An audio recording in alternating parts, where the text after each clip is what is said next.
वहीं दूसरी तरफ राष्ट्रपति ज़ेलेंस्की ने यूक्रेन के पास हथियारों की कमी की बात कही। उन्होंने आरोप लगाया कि अगर वादे के मुताबिक उनकी सेना को सही वक्त पर आधुनिक हथियार मुहैया करवाए जाते तो अब तक जंग खत्म हो चुकी होती, क्योंकि उनकी सेना इस जंग में अपना खून पसीना एक कर चुकी है। हालांकि उन्होंने इसके लिए किसी देश को सीधे सीधे जिम्मेदार नहीं माना। До всієї тієї зброї, якої потребуємо, яка є у наших партнерів і яка співставна зі зброєю, яку використовує Російська Федерація, ми б уже завершили цю. खबर है कि रूस की सेना का निशाना बने यूक्रेन के खार्किव शहर में पुतिन ने अपना एक खुफिया हथियार मैदान में उतार दिया है। यह खुफिया हथियार है पैराशूट बम। यूक्रेन में पुतिन के इस पैराशूट बम ने सोशल मीडिया पर खलबली मचाई हुई है, जिसकी शेयर की जा रही एक तस्वीर में पैराशूट से बंधा एक रॉकेट जमीन पर लैंड होता नजर आया।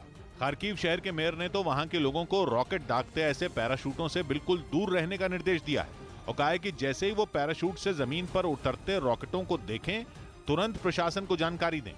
पैराशूट से लैंड होते रॉकेट की तस्वीर को देखकर अंदाजा लगाया जा रहा है कि वो 300 mm का रॉकेट है। इसी वजह से यूक्रेन में रक्षा विशेषज्ञों का मानना है कि ये रूस का 9M55K1 रॉकेट होगा, क्योंकि वो भी 300 mm का होता है और वो भी हमला करने के लिए पैराशूट का इस्तेमाल करता है। अब अगर यूक्रेन के दावे सही हुए तो खार्किव शहर ज्यादा दिनों तक रूस के सितम नहीं सह पाएगा, क्योंकि 9M55K1 रॉकेट एक तरह का क्लस्टर बम है जो कि इतने खतरनाक होते हैं कि उनके इस्तेमाल पर ही बैन लगा है। क्लस्टर बम अपने अंदर एक नहीं, दो नहीं, बल्कि सैकड़ों छोटे छोटे बम छिपाए हुए होते हैं। आसमान से या फिर जमीन से जब क्लस्टर बम दागा जाता है तो वो बीच हवा में ही खुल जाता है, अपने उन छोटे छोटे बमों को जमीन पर बिखेर देता है। ये छोटे छोटे बम फुटबॉल फील्ड जितने बड़े इलाके में जगह जगह फैल जाते हैं और जमीन पर गिरते ही फट पड़ते हैं। जो भी उनके आसपास होता है मारा जाता है। 9M55K1 रॉकेट भी अकेले वार नहीं करता, बल्कि अपने साथ 5 एंटी टैंक बम लेकर चलता है, जो कि जमीन पर एक जगह खड़े या फिर इधर से उधर दौड़ते सेना के टैंकों और बख्तरबंद गाड़ियों को पूरी तरह तबाह कर सकता है।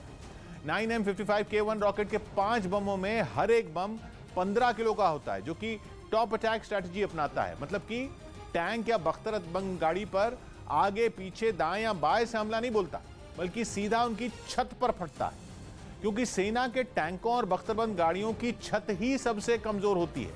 उनका कवच छत पर ही सबसे पतला होता है। 9M55K1 रॉकेट टैंकों की इसी कमजोर कड़ी का फायदा उठाता है और उनकी छत पर वार करके उन्हें चीर कर रख देता है। यानी यूक्रेन के टैंकों के लिए 9M55K1 रॉकेट के आगे टिकना मुश्किलों से भरा होगा। वहीं यूक्रेन ने आरोप लगाया कि रूस की फौज ने क्रामातोर्स्क शहर को एक बार फिर निशाने पर ले लिया। बताया गया कि वहां पिछले एक हफ्ते से हमले जारी थे, लेकिन इस बार रूसी सैनिकों ने वहां जबरदस्त तरीके से धावा बोल दिया और ऐसे धमाके किए गए कि उन्हें कई किलोमीटर दूर तक देखा और सुना गया। यूक्रेन ने आरोप लगाया कि जानबूझकर वहां बिल्डिंगों और स्कूलों को निशाना बनाया गया ताकि लोगों में दहशत फैलाई जा सके, जिसकी तस्दीक की वहां की कुछ इमारतों ने, जिन्हें रूस के डर से लोगों ने खाली कर दिया और जो वहां रुके उन पर मिसाइलों ने कहर ढा दिया, जिसके बाद जख्मी हुए लोगों की मदद के लिए बचाव दल के लोग जुटे दिखे। सिर्फ यही नहीं, शहर के तकरीबन हर इलाके में घायल लोग नजर आए। कोई बिल्डिंग के बेसमेंट में कराहता दिखा तो कोई सड़क पर मदद के इंतजार में पड़ा रहा, जिन्हें किसी तरह एम्बुलेंस में बिठाकर अस्पताल तक पहुंचाया गया। दावा किया गया कि इस हमले में यूक्रेन के एक नागरिक की जान भी चली गई। रूस के हमलों से तबाह हो चुके सुमे शहर में साफ सफाई का काम शुरू कर दिया गया। यूक्रेन की तरफ से यह दावा किया गया कि रूस की सेना वहां से उल्टे पांव लौट चुकी है, जिसके बाद सुमे में राहत बचाव दल के लोग शहर की साफ सफाई में जुड़ गए, जिसका वीडियो यूक्रेन ने जारी किया। उसमें रेस्क्यू टीम जगह जगह गिरे मलबे को ट्रकों में भरती नजर आई। कोई मकानों की खिड़की और दरवाजे तो कोई हमले में सड़क पर गिरे पेड़ों को ट्रकों में डालता दिखा। राहत बचाव दल के कुछ कर्मचारी तो जंग के गवाह बन चुके सूखे पेड़ों के तनों को काटने में जुट गए, ताकि उन्हें हटाकर दूसरे पेड़ वहां लगाए जा सकें, जिससे शहर में हरियाली लौट सके। कुछ कर्मचारियों ने बर्बाद हो चुके मकानों के मलबे को वहां से हटाने की जिम्मेदारी ली, तो कुछ जगह जगह फैली गंदगी को हटाते दिखे। यूक्रेन ने रूसी हमले की मार झेलने वाले मारिउपोल के थिएटर का एक वीडियो जारी किया। इस थिएटर को रूस ने मार्च में निशाना बनाया था। रूस की बमबारी में ये पूरी तरीके से तहस नहस हो गया था, जिसकी तस्दीक की वहां से आई इन तस्वीरों ने, जिसमें थिएटर अंदर से जलकर राख हो गया। उसकी सफेद दीवारों पर धमाकों की कालिख नजर आई। हमला इतना जोरदार था कि थिएटर की दीवारें तक ढह गई और उनमें लगे खिड़की दरवाजे तक उखड़ गए। Тысячи. Они же записаны, их там кормили. 1500. Потом детей привезли. इसके अलावा वीडियो में आसपास की इमारतें भी दिखाई दी जो खंडर में बदल चुकी थी, जिसके बाद उनके मलबे ने पूरी सड़क पर कब्जा जमा लिया। यूक्रेन की सेना ने रूसी फौज को भारी नुकसान पहुंचाने का दावा किया और तबाह हो चुके रूसी टैंकों का एक वीडियो भी जारी किया, जिसमें कुछ टैंक सड़क पर दिखाई दिए जो पूरी तरह तबाह हो चुके थे।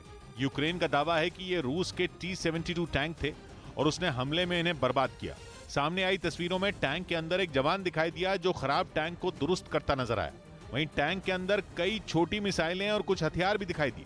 दावा है कि रूसी सैनिक टैंक के साथ अपने हथियार भी छोड़कर भाग गए। वहीं वीडियो के आखिरी हिस्से में कुछ जवान एक टैंक से इलाके में गश्त करते भी दिखे, लेकिन इस वीडियो में 100 से 150 जवान ही नजर आए, जबकि अमूमन ऐसे बड़े जहाज में 500 से ज्यादा लोग होते हैं। और इसी वजह से सवाल उठ रहे हैं कि इस जहाज के बाकी सदस्य कहां हैं, जिन्हें रूस सरकार ने डूब चुके